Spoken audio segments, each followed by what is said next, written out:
Visste du at det er universelle lover som styrer alle resultatene du har i livet ditt, innenfor alle områder i livet, og at du kan bruke de universelle lovene bevisst for å manifestere suksess?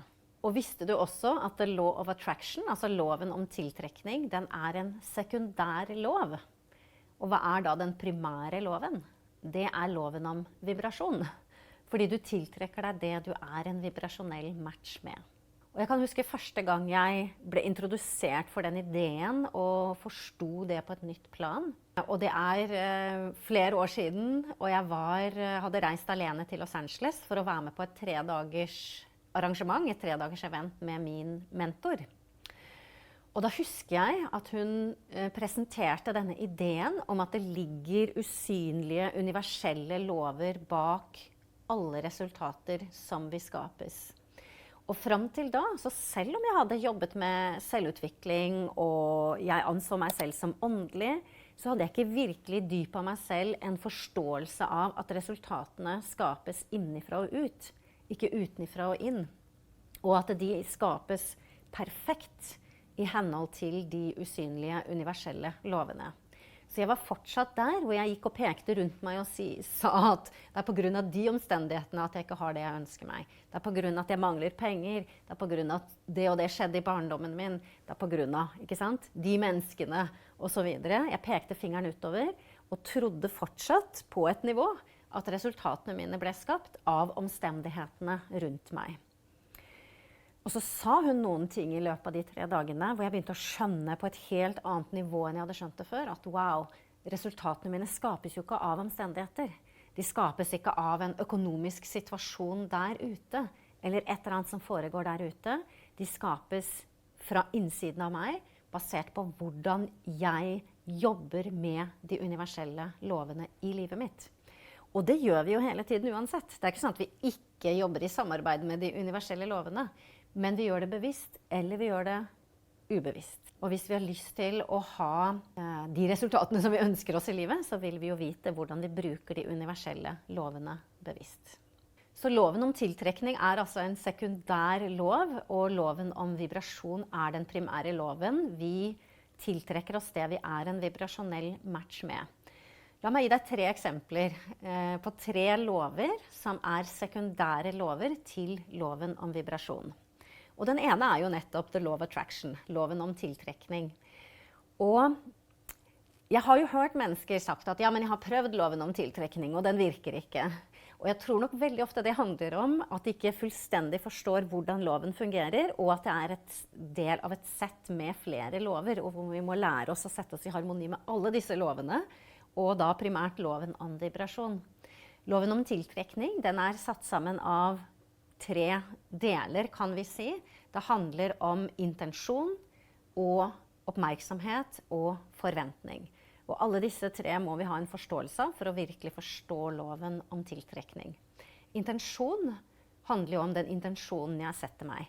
Og intensjon kan jeg sette meg for livet, men jeg vil jo også vite hvordan setter jeg meg en intensjon for hvert eneste øyeblikk i livet, for hver eneste dag, for hver eneste aktivitet jeg skal gjøre, for hver eneste uke, og så videre, og så videre. Så det er intensjon. Og så er det oppmerksomhet eller fokus.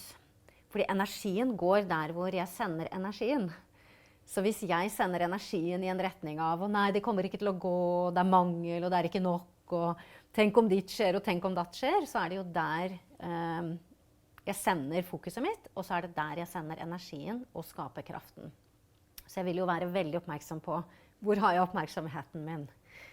Og det tredje er forventning. Så hvis jeg da sitter og mediterer på visjonen min, da, og det jeg ønsker å manifestere i livet mitt, men jeg har ikke egentlig en forventning om at det skal skje, da er det ikke noe kraft i loven om tiltrekning. Jeg må bygge meg en fullstendig forventning om at dette er allerede mitt. Jeg vet at det er i ferd med å legge seg til rette for meg akkurat nå, og så må jeg være villig til å ta handlinger i tråd med det. For det er ikke sånn at, som Jim Carrey sa, det er ikke sånn at du kan bare se for deg hva du ønsker å oppnå hver dag, og så kan du legge deg på sofaen og spise en sandwich, og så kommer det av seg selv. Det må settes handlinger på. Og den andre loven som jeg tenker det er viktig å snakke om i denne sammenhengen, og som er en sekundær lov til loven om vibrasjon, det er loven om tilgivelse. Fordi det er ikke sånn at vi kan, altså hvis du vibrerer på frekvens med bitterhet og nag og alt det som skjedde som du er skuffet over og lei deg over, du vibrerer på den frekvensen, så kan du ikke samtidig skape deg et liv som du elsker å leve. Et liv som du elsker å leve, det kan bare skapes ut fra kjærlighet, og vi kan ikke vibrere på frekvensen av kjærlighet og bitterhet på samme tid. Derfor er loven om tilgivelse enormt viktig, og en sekundær lov til loven om vibrasjon. Og før vi går videre til den tredje og viktige loven, så tenker du kanskje at men hvordan blir jeg bedre på manifestering? Hvis du har lyst til å bli det, så har jeg 4 gratis meditasjoner som hjelper deg med akkurat det. Klikk på lenken i beskrivelsen under videoen. Og en tredje veldig kraftfull og viktig lov, som er sekundær til loven om vibrasjon, det er loven om vekst. Og vi snakket jo i stad om hvordan det du sender fokuset mot, det er der energien går. Og det betyr jo også at det du fokuserer på, det vokser. Det vi fokuserer på, det vokser. Så hvis vi fokuserer på problemer og alt som ikke fungerer, og alt jeg ikke rakk å gjøre i dag, og alt jeg ikke gjorde bra nok, og alt jeg ikke sant? Alt dette, så er det det vi får mer av. En annen ting med loven om vekst, som jeg synes er veldig interessant, det er at noen ganger så kaller jeg det loven om sirkulasjon. Fordi alt er jo sirkulasjon. Hvis du ser for deg et tre som er godt plantet i bakken med røttene sine langt utover, og så hvert eneste år så gir det blomster og frukter, og disse trærne de gir villig fra seg fruktene sine, og så tar de villig imot næring fra jorda og fra sola. Og det er en sirkulasjon hele veien. Det vi som mennesker veldig ofte gjør, det er at hvis vi opplever frykt for mangel i et eller annet område, enten det handler om penger, eller kjærlighet, eller anerkjennelse, eller tid, så har vi en tendens til å trekke oss sammen i det området, og så skaper vi bare enda mer blokkeringer. Så innenfor loven om vekst, så pleier jeg å si, det du faktisk vil gjøre, er at du åpner opp det området ved å gi mer innenfor det området hvor du faktisk føler at det ikke er nok, fordi det setter i gang sirkulasjonen. Og når det gjelder det å gi, så er det jo kanskje noen her som sitter og føler at ja, men jeg gir jo så mye hele tiden, og jeg føler jeg blir bare utslitt, og jeg får ingenting tilbake. Og dette med å gi på, hva skal vi si, riktig måte, det er jo også, jeg vil si det er en prosess som jeg jobber med coaching-klientene mine på, hvor de over tid lærer seg å gi fra et sted, hvor det ikke brenner lys i begge ender, men hvor det faktisk gir energi og gir livskraft. Så det er jo noe vi vil trene oss på, å kunne gi fra et sted av ikke å gi for å få noe tilbake, men å gi for å leve, og hvor det setter oss i en sånn herlig flyt og sirkulasjon i livet. Et eksempel fra mitt eget liv er en periode hvor en del av meg hadde veldig lyst til å drive med frivillig arbeid på en eller annen måte, gi noe som jeg ikke fikk penger tilbake for, men bare for å gi.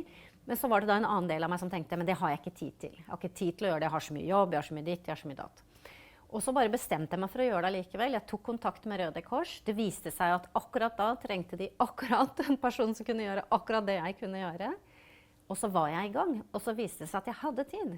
Fordi vi bruker jo tiden vår på noe uansett.